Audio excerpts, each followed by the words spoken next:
নমস্কার বন্ধুরা, রিতার ব্যস্ত রান্নাঘরে সবাইকে জানাই স্বাগত। আজকে তোমাদের সাথে শেয়ার করব তেল ছাড়া খাসির মাংসটাকে ধুয়ে ভালো করে জল ঝরিয়ে নিয়েছি। এরপরে আমি দিয়ে দিলাম 2 চামচ হলুদ গুঁড়ো, তারপরে আমি দেব কাশ্মীরি লঙ্কার গুঁড়ো, তোমরা চাইলে লাল লঙ্কার গুঁড়োও দিতে পারো। আর দিয়ে দিলাম 2 চামচ লবণ আর পরিমাণ মতন টক দই। আমার এখানে 1 কিলো মতন খাসির মাংস আছে, আমি এখানে 100 গ্রাম মতন দিয়েছি, মানে আন্দাজ করেই দিয়েছি, আমি কোনো মাপ করে দিইনি দইটা। তো দিয়ে ভালো করে আমি মশলাটা 30 মিনিটের জন্য মাখিয়ে রাখলাম। দিয়ে এবার মশলাটা আমি তৈরি করে নেব। এরপরে আমার মশলার জন্য লাগছে পেঁয়াজ, আমি 1.5 খানা পেঁয়াজ কেটে নিয়েছি, আর তার সাথে 7-8টা লঙ্কা লাল দেখে কাঁচা লঙ্কা নিয়ে নিয়েছি, পরিমাণ মতন রসুন আর আদা, তার সাথে 2 চামচ পোস্ত আর 2 চামচ জিরের গুঁড়ো দিয়ে এবার আমি ভালো করে মিক্সিতে ব্লেন্ড করে নেব মশলাটা। ভালো করে মশলাটা ব্লেন্ড করে নিয়েছি। এরপরে 30 মিনিট পর এবার মশলাটা মাংসের সাথে মাখিয়ে নেব ভালো করে। মশলাটা এবার আমি মাংসের মধ্যে দিয়ে ভালো করে মাখিয়ে নিচ্ছি। ভালো করে মাখানো হয়ে গেলে তারপরে আমি এটাকে রান্না বসিয়ে দেব। তো আমার কাছে একটু হলুদ কম লাগছিল, রঙটাও একটু ফ্যাকাশে লাগছিল বলে আমি আবার একটু পরিমাণ মতন হলুদ আর অল্প একটু কাশ্মীরি লঙ্কার গুঁড়ো দিয়ে নিয়েছিলাম এবং গরম মশলার গুঁড়োটাও দিয়ে দিলাম। দিয়ে আবার ভালো করে মাখিয়ে নিচ্ছে। এটা খুব ভালো করে হাতের সাহায্যে মেখে নিতে হবে। দিয়ে এবার আমি প্রেসার কুকারেই যেহেতু করব, তাই আমি প্রেসার কুকারে মাংসগুলোকে দিয়ে দিলাম।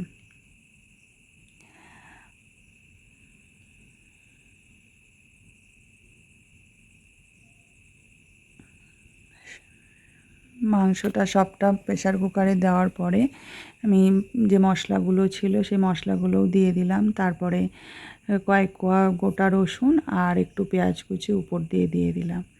গ্যাসটা ধরিয়ে প্রেসার কুকারটা বসিয়ে দিলাম। আমি প্রেসার কুকার ঢাকনাটা এইভাবেই লাগালাম, এটা আমি মুখটা লাগিয়ে দিলাম না। এই দেখো ফুটেও গেছে, আমি কোনো জলও দিইনি।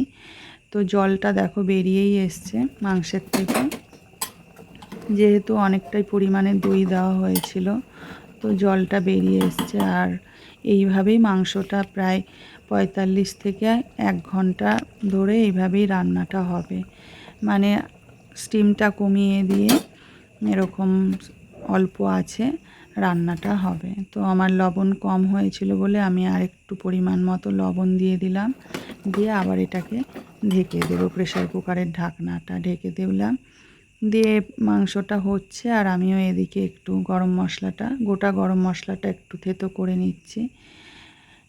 গোটা গরম মশলাটা দিলে কি হয়, সেন্টটা খুব ভালো আসে মাংসেতে। আমি তেলেও যখন মাংস রান্না করি তখন আমি গোটা গরম মশলা ব্যবহার করি। গোটা গরম মশলাটা থেতো করে নিয়ে এবার আমি মাংসের ঢাকনাটা সরিয়ে মাংসের মধ্যে দিয়ে দেব। যেহেতু জল দেওয়া হয়নি, তো মাংসটা একটু বারে বারে নাড়িয়ে নিতে হচ্ছে উপর নিচ করে, না নাড়িয়ে নিলে নিচটা লেগে যেতে পারে। তো ওই জন্য আমি একটু বারে বারে মাংসটা নাড়াতে হচ্ছে। আর এবার আমি গরম মশলাটা দিয়ে দেব।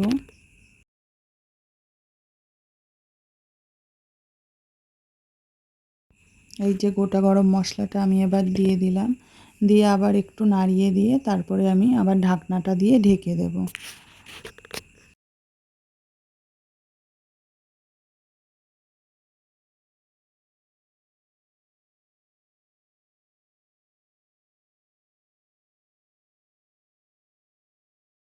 দেখো রঙটা কত সুন্দর এসছে, মনেই হচ্ছে না যে এটা তেল ছাড়া মাংস।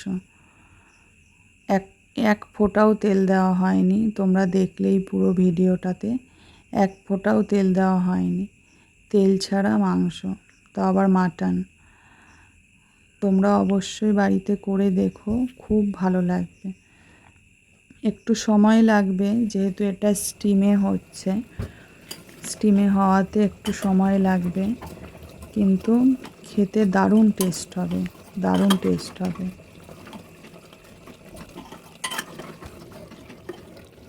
জলটা শুকিয়ে এসছে, মনে হচ্ছে এবার একটু গরম জল দিতে হবে। তো চলো একটু গরম জল দিয়ে দিলাম একটু গরম জল। এরপরে আবার একটু ঢেকে রাখবো, আর একটু কুক হয়ে গেলেই তবেই গ্যাসটা অফ করে দেব। এই যে দেখো এখন ঝোলটা পরিমাণ মতন আছে, আর একটু কুক হয়ে গেলেই গ্যাসটা অফ করে দেব, তাহলেই মাটনটা হয়ে যাবে। আর আমিও গরম গরম ভাত বেড়ে গরম গরম মটনের সাথে খেয়ে নেব। দারুণ মজা হবে আজকে, দারুণ। আর হ্যাঁ, তোমরা কিন্তু অবশ্যই রেসিপিটি রান্না করে আমাকে কমেন্ট বক্সে কমেন্ট করে জানিও তোমাদের কেমন লাগলো রেসিপিটি, আর আমার ভিডিওগুলো তোমাদের কাছে কেমন লাগছে অবশ্যই কমেন্ট করে জানিও। কোনো ভুল ত্রুটি হলে সেটাও কিন্তু অবশ্যই কমেন্ট করে জানিও। আমি চেষ্টা করব নিজের ভুলটাকে শুধরে নেওয়া। এবার কিন্তু মাটনটা ফাইনালি হয়ে এসছে, দেখো গ্রেভিটা কত সুন্দর হয়েছে, আর মাংসর কালারটাও কত সুন্দর এসছে না, দেখো পুরো কমপ্লিট। তেল ছাড়া মাটন কষা বা মাটন যাই বলো না কেন, কিন্তু অপূর্ব সুস্বাদু একটা খাবার, মানে কি বলবো, জাস্ট লাভ ইট।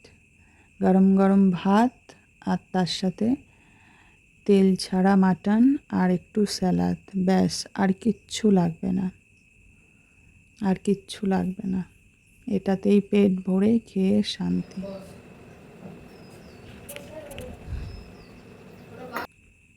দেখো আমি ঠিক মতন কিন্তু থালাটাও সাজাতে পারলাম। চলো তাহলে খেয়ে নেওয়া যাক। আর অবশ্যই কিন্তু তোমরা কমেন্ট করে জানাবে ভিডিওটি তোমাদের কাছে কেমন লাগলো। আর আমিও চেষ্টা করব নতুন নতুন রেসিপি তোমাদের সাথে শেয়ার করার। তো আজকের মতন টাটা, বাই বাই, সবাই খুব ভালো